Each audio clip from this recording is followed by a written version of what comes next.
Bismillahirrahmanirrahim. On the demand of Kannadiga Begu, ये problem algebra की है. If function f from z to z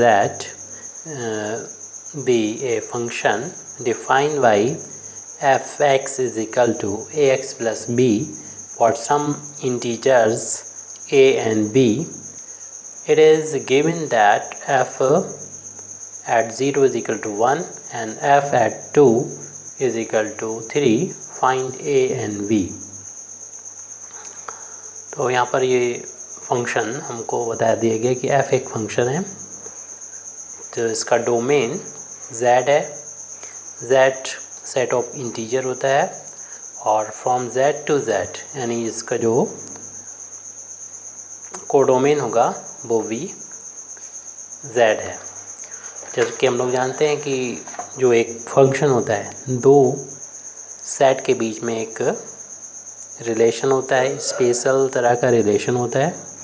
जैसे general case में कहें तो ए और बी जैसे दो सेट हैं यहाँ पर, तो एक दूसरे से कनेक्ट हों किसी फंक्शन से.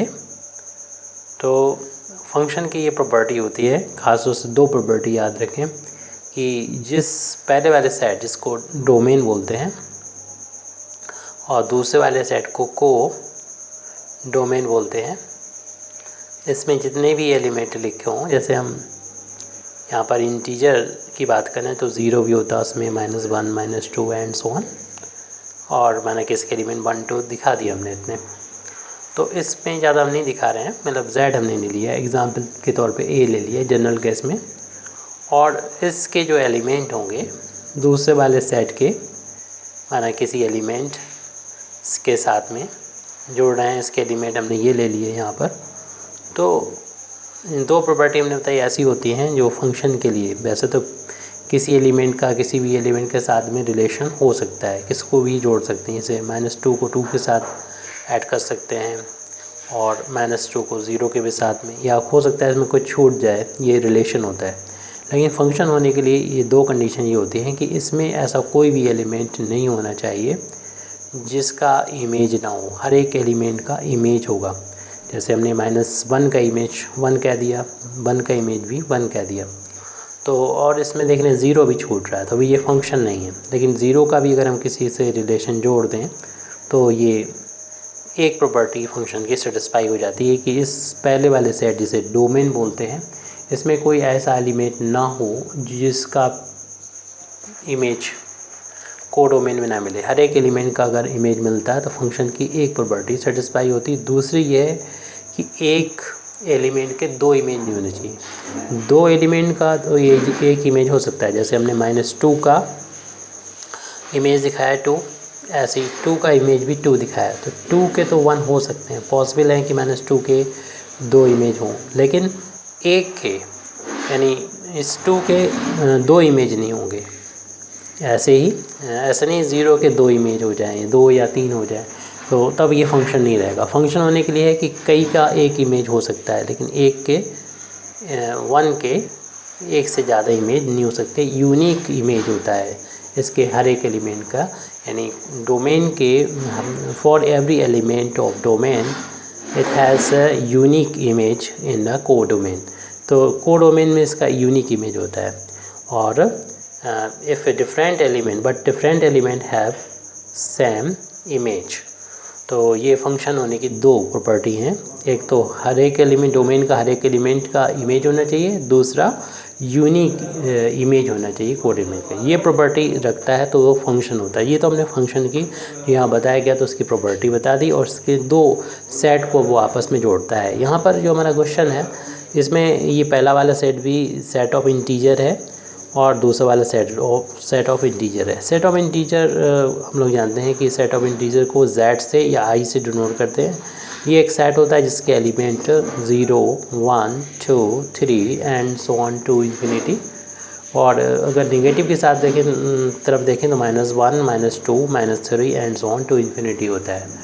तो इसके एलिमेंट जो होंगे, यानी हम डोमेन के जो एलिमेंट लेंगे वो सारे के सारे z में ही होने चाहिए, और जो इसकी जो वैल्यू होगी वो भी z में होना चाहिए. हमको जो वैल्यू यहाँ पर फंक्शन जो डिफ़ाइन किया गया है वो एक तो ये होगी डेफिनेशन, दूसरी इस तरीके से दिखाया गया फंक्शन कि एफ एक्स की वैल्यू जो है वो ए एक्स प्लस बी के फार्म में है और ए और बी यहाँ पर कांस्टेंट है, एक्स वेरिएबल है जिसकी पावर 1 है, लीनियर है।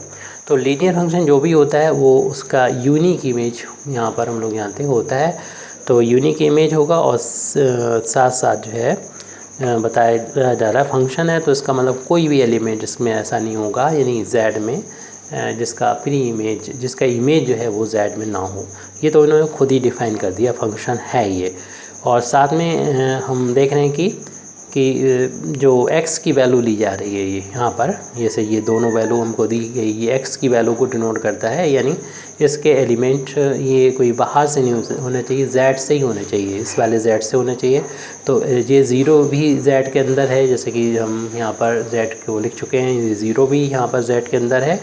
और साथ में ये जो 1 2 है ये भी x की वैल्यू होती है यानी x की जगह पर यहाँ पर 2 रखा है, वो भी देख रहे हैं हमें मिल जा रहा है यहाँ पर। इसका मतलब और जो वैल्यू मिलेगी वो भी हमें अगर देख रहे हैं कि इसी में मिल रही है 1 और 3, क्योंकि इसमें जो डोमेन है कोडोमेन है वो भी z है, इसलिए ये जो वैल्यू मिलना चाहिए वो भी कोडोमेन यानी z में मिलना चाहिए। हमारे ए भी अलग थे लेकिन यहाँ पर जो फंक्शन डिफ़ाइन किया गया उसमें दोनों तरफ यानी डोमेन और कोडोमेन दोनों z हैं, यानी इनके जो एलिमेंट्स होंगे डोमेन के भी z में मिलना चाहिए और कोडोमेन के एलिमेंट भी z में होने चाहिए।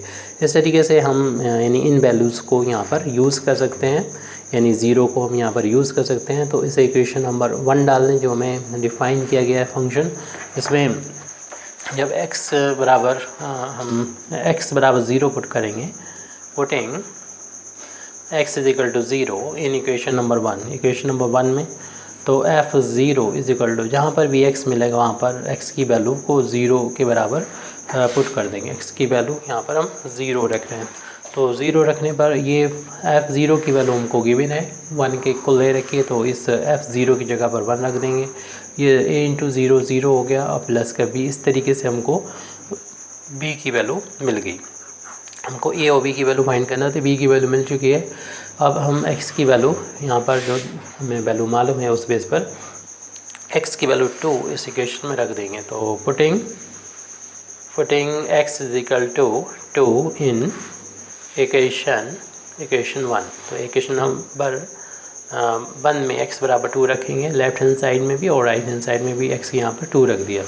और f2 की वैल्यू हमको गिवन है 3 के इक्वल ले रखी है, तो यहाँ पर भी f2 है वहाँ पर 3 रख दिया, तो ये तो हो गया 2a प्लस b, जबकि b की वैल्यू हमको मालूम हो चुकी है, इसकी वैल्यू 1 के इक्वल है, तो यहाँ पर 1 रख देंगे। तो 3 is equal to 2a plus b की जगह पर 1, इस 1 को लेफ्ट हैंड साइड में ट्रांसपोज करेंगे तो माइनस हो जाएगा 2a, तो 2 बचेगा 3 में से 1 माइनस होने पर 2a की वैल्यू 2 आ गई। a की वैल्यू फाइंड करना है तो 2 से डिवाइड कर देंगे, तो a की वैल्यू आ जाएगी 2/2 जिसकी वैल्यू 1 आ जाएगी। तो a की वैल्यू भी फाइंड करना थी, ये की वैल्यू 1 के इक्वल आ गई। अगर हमसे पूरा फंक्शन पूछा जाता उसकी डिफ़ाइन, क्योंकि हमने उससे बस a और b की वैल्यू पूछी गई, तो हमारा सवाल ये कंप्लीट होता है। यहाँ पर अगर फंक्शन पूछा जाता पूरा ठीक से, क्योंकि ये फंक्शन को दे रखा था उसकी डेफिनेशन में ax प्लस b, तो a की वैल्यू आ चुकी है 1 और b की वैल्यू आ गई 1, तो इस तरीके से ये फंक्शन एक्चुअल में था x प्लस 1, जबकि पहले बता दिया गया कि f जो है z टू z होगा। तो टोटल इसकी कंप्लीट डेफिनेशन ये होती है, लेकिन हमें तो सिर्फ वैल्यू फाइंड करनी थी। तो यहाँ पर हमारा क्वेश्चन कंप्लीट हो जाता है जब a और b की वैल्यू आ गई थी। Thank you very much indeed for listening me. वाक़िर दावाना अल्हम्दुलिल्लाहि रब्बिल आलमीन।